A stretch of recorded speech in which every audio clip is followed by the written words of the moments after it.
రవి ప్రకాష్ సిలికానాంధ్ర ఆసుపత్రి Kuchipudi super speciality వైద్య సేవలు పూర్తిగా ఉచితం. ఆ పార్టీకి రాజీనామా చేసి బయటకు వచ్చిన పోతిన్ మహేష్ ప్రస్తుతం మనతో ఉన్నారు. ఆయన రాజకీయ ప్రయాణం ఎటువైపు మాట్లాడదాం. సార్, నిన్న మీరు మీ అధ్యక్షుడి మీద, మాజీ అధ్యక్షుడు, మీ పార్టీ సంబంధించిన మాజీ అధ్యక్షుడి మీద సంచలన ఆరోపణలు చేశారు. ఆ పార్టీకి రాజీనామా చేశారు. పోతిన్ మహేష్ నెక్స్ట్ స్టెప్ ఏంటి, ఎటువైపు వెళ్ళబోతున్నారు? నేను ఆరోపణలు చేయదా, అన్ని వాస్తవాలే మాట్లాడా. నేను మాట్లాడిన ప్రతి మాటకి మీ దగ్గర సమాధానం ఉంటే చెప్పమని చెప్పండి, లేదా నాతో చర్చకు రమ్మని చెప్పండి. నేను సంధించిన ప్రతి ప్రశ్నకి సమాధానం చెప్పాలి. చెప్పకుండా పిచ్చి పిచ్చి మాటలు మాట్లాడితే అది మీ యొక్క బురదని, మీరు చేసిన అక్రమాల్ని, మీరు చేసిన అవినీతిని పక్కదారి ఎప్పటికీ పట్టించలేవు. నేను మాట్లాడిన ప్రతి మాట మా పెద్దన్నల దగ్గర నుంచి వచ్చిందే. నేను మాట్లాడే ప్రతి మాట ప్రజల నుంచి వచ్చిందే. నేను మాట్లాడిన ప్రతి మాట గతంలో నేను ప్రయాణించిన పార్టీ నాయకులు, పార్టీ కార్యకర్తల నుంచి వచ్చిందే కానీ ఎక్కడ నా సొంత అభిప్రాయం కాదు. చెప్పమనండి, కృష్ణా గుంటూరు జిల్లాల్లో జనసేన పార్టీలో పనిచేసిన ఒక్క కాపు నాయకుడికైనా సరే సీట్ ఇచ్చారా? దీనికి సమాధానం చెప్పమని చెప్పండి. కృష్ణా గుంటూరు జిల్లాల్లో జనసేన పార్టీ కేవలం ఒక్క సీటు మాత్రమే ఎందుకు తీసుకుందో సమాధానం చెప్పమని చెప్పండి. స్థానిక సంస్థల ఎన్నికలు కూడా తెనాల్లో నాదెండ్ల మనోహర్ అనే పిఎస్సి చైర్మన్ ఎందుకు చేయలేదో చెప్పమని చెప్పండి. అసలు భీమవరం గెలిచే సీటుని వదులుకొని పిఠాపురం వెళ్లాల్సిన అవసరం ఏమొచ్చిందో సమాధానం చెప్పమని చెప్పండి. 21 సీట్లలో జనసేన పార్టీ ఉన్నది కేవలం 10 స్థానాల్లోనే.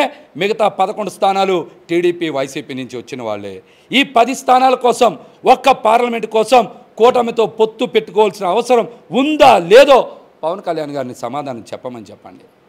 ఆయన రాష్ట్ర ముఖ్యమంత్రి అవ్వాలని మేమందరం కలలు కన్నాం. కానీ ఆయన మాత్రం ఎమ్మెల్యే అయితే చాలు, తాను ఒక్కడినైతే చాలు అనుకుంటా ఉన్నారు. అట్లాంటి నాయకుడు ఈ రాష్ట్రానికి, ఈ ప్రజలకి అవసరం లేదని ఆయనే చెప్పాడు. మేము ముఖ్యమంత్రి కావాలనుకుంటే నేను ముఖ్యమంత్రి కాదని ఆయనే చెప్తున్నాడు. అట్లాంటి నాయకుడు నేను ప్రపంచంలో ఎప్పుడు చూడలా, చరిత్రలో కూడా ఎప్పుడు చదవలా. కాబట్టి ఆయన నాయకత్వానికే పనికిరారు. నిన్న కూడా నేను ప్రతి అంశం మీద చాలా స్పష్టంగా మాట్లాడా. దమ్ముంటే ఎవరినైనా ఒక్కడినైనా సరే పవన్ కళ్యాణ్ గారు ట్విట్టర్ పెట్టిన దాని మీద, వారి మాతృమూర్తి అంజనమ్మ గారి మీద మరి అనేక పిచ్చి కార్యక్రమాలు టెలికాస్ట్ చేసినటువంటి ఒక ఛానల్కి నిధులు సమకూర్చిన వ్యక్తి సుజనా చౌదరి గారు, అతని బినామీ సంస్థ అని చెప్పారు. ఎందుకు ఇంతవరకు వీళ్ళందరూ కూడా ఆ అంశం మీద మాట్లాడట్లా? అంటే మీకు డబ్బులు ఇస్తే మీ మాతృమూర్తి గారిని విమర్శించినా మీకు పర్వాలేదా? జన సైనికులు కానీ, మెగా అభిమానులు కానీ ఒకటే సూటిగా ప్రశ్నిస్తా ఉన్నా, అంజనమ్మ గారిని తిడితే మీకెందుకు కోపం రాదు? అంజనమ్మ గారిని అవమానిస్తే మీకెందుకు కోపం రాదు? మీకు చిల్లర పడేస్తే ఎవరి జెండా అన్న మోస్తారా, వ్యభిచారపు ఎదవల్లారా అని ప్రశ్నించాలనుంది. కానీ చదువుకున్నోడిగా ఆ మాట మాట్లాడలేకపోతాను. సార్, అంటే ఇప్పుడు ఎటువైపు వెళ్ళబోతున్నారు? మీరు వైసీపీలో జాయిన్ అవ్వబోతున్నారు, ఆల్రెడీ రంగం సిద్ధమైపోయిందని ప్రచారం జరుగుతుంది. దాని మీద మీ నిన్న కూడా మీరు ఒక మాట మాట్లాడారు. రాజకీయంగా జనసేన పార్టీలో నన్ను చంపేశారు. నన్నే కాదు, రాజధాని ప్రాంతంలో జనసేన పార్టీ జెండాని, జనసేన గుర్తు గాజు గ్లాస్ని అడ్రస్ లేకుండా గల్లంతు చేశారు. దాంతోపాటు నన్ను వ్యక్తిగతంగా అవమానించేటువంటి పరిస్థితికి తీసుకొచ్చారు. రాజకీయంగా నన్ను జనసేన పార్టీ చంపేసింది. నా పునర్జన్మ నాకు నచ్చిన దగ్గర ఎత్తుక్కుంటా, నాకు నచ్చిన జెండా పట్టుకుంటా. ప్రజాస్వామ్యంలో అది నా ఇష్టం.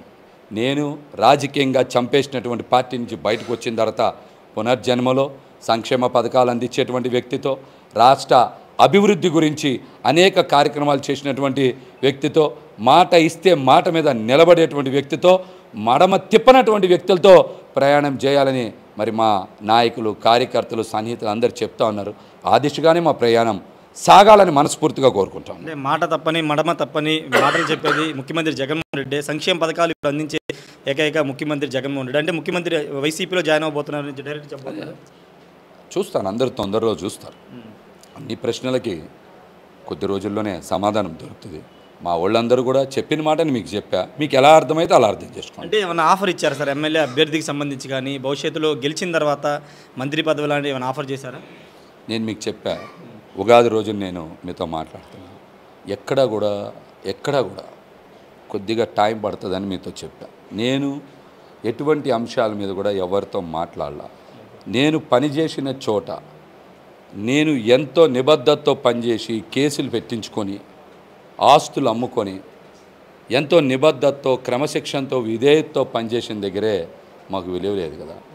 కొత్త పార్టీలో ఎలా ఉంటారు, ఏముంటారు, ఇవన్నీ కూడా ఎవరైనా మాట్లాడితే అది చాలా తొందరపాటు చర్య అయింది. కాబట్టి అటువంటి మాటలకి ఆస్కారం లేకుండా ఏమి ఆశించకుండా ప్రజాసేవలో నిమగ్నం అవ్వాలి. ఒక పార్టీకి ఏ విధంగా పనిచేయాలనేటువంటి ఆలోచన అందరూ కూడా చెప్తా ఉన్నారు. కాబట్టి ఆ దిశగానే అడుగులు ముందుకు వేస్తాం. అంటే మీరు ఎమ్మెల్యేగా పోటీ చేయాలనుకున్నారు, మీరు 5 ఏళ్ళగా కష్టపడ్డారు, కానీ ఇప్పుడు ఎమ్మెల్యే సీట్ రానందువల్ల మీరు బయటకు వచ్చారు. మీ పార్టీ సరైన గుర్తింపు మీకు సరైన న్యాయం చేయలేదు, సంప్రదించలేదు సీట్ ఇచ్చినప్పుడు. ఇవన్నీ జరిగిన కారణాలు. ఇప్పుడు ఒకవేళ పార్టీలో వైసీపీలోకి వెళ్తే అక్కడ సీట్ ఇచ్చే అవకాశం ఎంతవరకు ఉందనుకుంటున్నారు? ఎంతవరకు మీరు అడ్జస్ట్ అయ్యే అవకాశం? ఎందుకంటే 5 ఏళ్ళు అదే పార్టీ మీద మీరు ఫైట్ చేశారు, లోకల్గా ఉన్న వెల్లంపల్లి మీద ఫైట్ చేశారు. ఇప్పుడు అక్కడ ఎంతవరకు అడ్జస్ట్ అయ్యే అవకాశం ఉంది? మార్చి 15 నుంచి మీరు నాతో ప్రయాణం చేశారు. ప్రతిదీ కూడా టెలికాస్ట్ చేశారు, లైవ్లు ఇచ్చారు. నేను ఎక్కడైనా సరే డైరెక్ట్గా నాకు విజయవాడ వెస్ట్ స్థానం కావాలని అడగడంతో పాటు రాజధాని ప్రాంతంలో ఖచ్చితంగా జనసేన పార్టీ జెండా ఉండాలి, జనసేన పార్టీ ఉనికి ఉండాలి, గాజు గ్లాస్ గుర్తు సింబల్ ఉండాలని మాట్లాడాను. నేను వెస్ట్లో బాగా పనిచేశాం కాబట్టి ఇక్కడ మాకు సీట్ ఇస్తే రాజధాని ప్రాంతంలో ఉనికి కాపాడతామని మాట్లాడాను నేను. అలా కాకుండా ఎక్కడో మైలవరంలోనో అనుకుందాం, జనసేన పార్టీ పనిచేసిన దగ్గర మైలవరంలోనో విజయవాడ సెంట్రల్లోనో లేకపోతే ఇంకెక్కడ పెడన్లోనో లేకపోతే అవనిగడ్డలోనో ఇలాగ అనేక ప్రాంతాల్లో జనసేన పార్టీలో ఉండేటువంటి జనసేన పార్టీ కోసం పనిచేసినటువంటి కాపు నాయకులకు ఇతర నాయకులకు ఇస్తే నేను కూడా ఇలా బలంగా మాట్లాడే పరిస్థితి వచ్చేది కాదేమో. నేను నిస్వార్థంగానే మాట్లాడా. మరి ఎందుకు నేను చెప్పినటువంటి అంశాన్ని పరిగణలోకి తీసుకోలేదు? ఎందుకు పరిగణలో తీసుకోలేదు? నేను ఎక్కడా వ్యక్తిగత స్వార్థంతో మాట్లాడడం లేదు.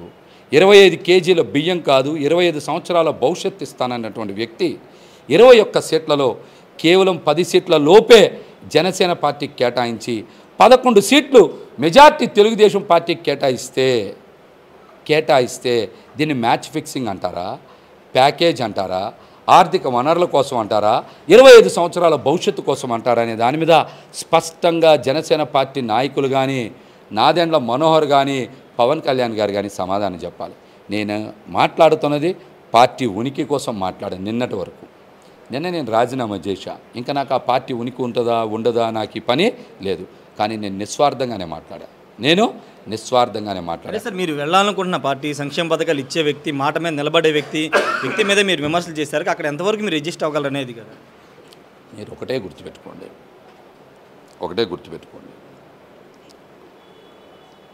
నటించే వాళ్ళు ఎప్పటికీ నాయకులు కాలేరు. నమ్మించి గొంతు కోసే వ్యక్తులు ఎప్పటికీ నాయకులు కాలేరు. ప్రజలకి మంచి చేయలేరు. ప్రజలకి మంచి చేసేటువంటి వ్యక్తుల దగ్గర ఎన్నో పోరాటాలు చేసి ఎన్నో ఉద్యమాలు చేసి మరి మేము జనసేన పార్టీ కోసం అనేక ఇబ్బందులు పడి పోలీస్ స్టేషన్లో కేసులు పెట్టించుకొని అనేక ఇబ్బందులు పడ్డాం. మేము ఆ పార్టీలోనే ఎక్కువ అవమానాలు పొందాం. మరి ఈరోజు మాకు మా నిజాయితీకి నిబద్ధతకి కనీసం విలువ లేని దగ్గర మాకు జరిగిన అవమానాలు ఎవరికి తెలుసు? కోవర్టులను ఎంతమంది ప్రయోగించారో మీకు ఎంతమందికి తెలుసు? ఒక్కళ్ళ మీద కూడా క్రమశిక్షణ చర్యలు ఎందుకు తీసుకోలేదు? పార్టీలో 420లు భూములు కబ్జా చేసినటువంటి వాళ్ళు, అమ్మాయిల్ని లోబరుచుకున్నటువంటి వ్యక్తుల మీద ఎందుకు చర్యలు తీసుకోవాలి ఈ పార్టీలు? అవన్నీ మేము చెప్పాం కదా. ఆ రోజు బయటికి రాలేదంటే కారణం పార్టీ పరువు పోతుందని చెప్పి అన్ని లిఖితపూర్వకమైన ఫిర్యాదులు ఇచ్చాం కదా. ఎందుకు అవన్నీ పరిగణలోకి తీసుకోలేదు? అంటే జనసేన పార్టీలో నిజాయితీ పరులుంటే వాళ్ళకి నచ్చదా? భూములు కొట్టేసి 420 యాషాలు వేసి అమ్మాయిల్ని లోబరుచుకొని బ్రోకరేజ్ యాషాలు ఉంటే ఇస్తారా? మేము చాలామంది కోర్టుల మీద కంప్లైంట్లు ఇచ్చాం కదా. ఎందుకు తీసుకోవాలి వాళ్ళందరి మీద చర్యలు?